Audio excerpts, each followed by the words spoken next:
Mesdames, Messieurs, chers collègues, j'interviens au nom des trois groupes de la majorité pour soutenir le nouveau schéma de promotion des achats socialement et écologiquement responsables pour la période 2021-2026.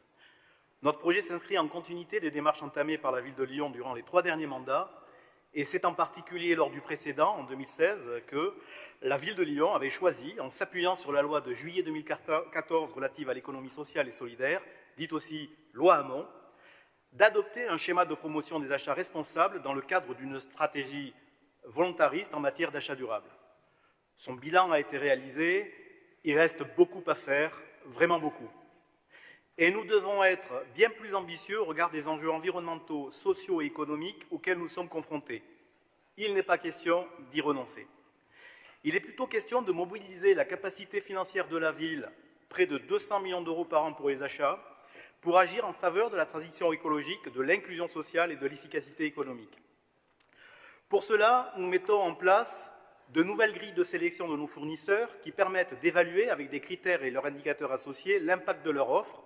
De plus, nous donnons comme objectif de favoriser l'accès à nos marchés aux acteurs de l'économie sociale et solidaire. Alors, je réfute les critiques ou les craintes de l'opposition sur les distorsions concurrentielles que nous introduirions et sur l'insuffisance du tissu de l'économie sociale et solidaire.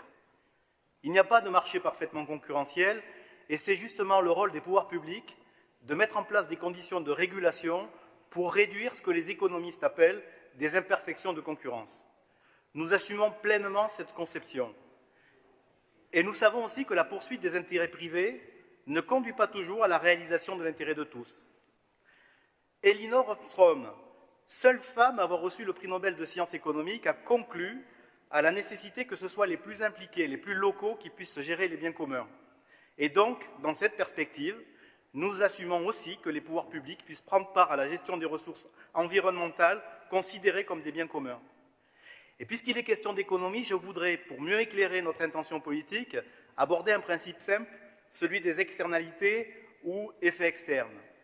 Ce sont les actions d'un agent économique, une entreprise par exemple, qui ont un impact positif ou négatif, sans compensation monétaire, sur le bien-être d'autres agents, par exemple la population. Du coup, lorsqu'un agent économique crée une externalité positive, il n'est pas encouragé à accroître son activité puisqu'il n'est pas récompensé. Tant qu'il n'est pas rémunéré pour sa contribution au bien-être collectif, l'émetteur d'une externalité positive opte pour un niveau d'activité sous-optimal. C'est comme cela que la part de l'économie sociale et solidaire reste très minoritaire. Nous le regrettons alors qu'elle compte de véritables fleurons dans les domaines bancaires, de l'assurance, de la santé, et aussi ceux de la production de biens et de services. De belles entreprises, de belles mutuelles, de belles associations qui sont autant d'atouts pour dynamiser notre politique d'achat. A l'inverse, un agent économique qui crée une externalité négative n'a pas intérêt à réduire son activité tant qu'il n'en subit pas les coûts. Les dégradations environnementales créent des externalités négatives que le marché seul ne peut pas réguler. L'intervention publique est donc nécessaire pour financer les activités porteuses d'externalités positives. C'est le sens de la nouvelle grille de sélection que nous souhaitons voir entrer en vigueur dès le 1er octobre, qui introduit donc de nouveaux critères avec des indicateurs de réussite précis pour chacun des objectifs.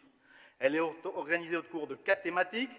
La première, un achat public au service de la transition écologique, pour diminuer les impacts négatifs, climatiques et environnementaux, prendre en compte le cycle de vie complet de l'achat dans une optique de sobriété, réduction des gaz à effet de serre, des déchets, économe en ressources, respectueuse de la biodiversité, tout en valorisant l'amélioration continue. Le deuxième point, un achat public au service d'une ville plus inclusive, qui favorise la diversité, l'égalité entre les sexes, l'insertion des publics éloignés de l'emploi et aussi l'amélioration des conditions de travail.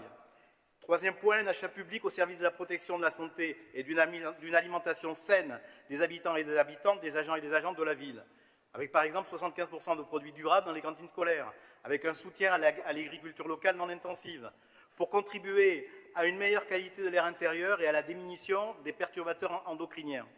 Enfin, un achat public au service d'un développement économique responsable et vertueux du territoire, en favorisant l'accès des acteurs du territoire au marché, en privilégiant les acteurs de l'économie sociale et solidaire et les toutes petites entreprises.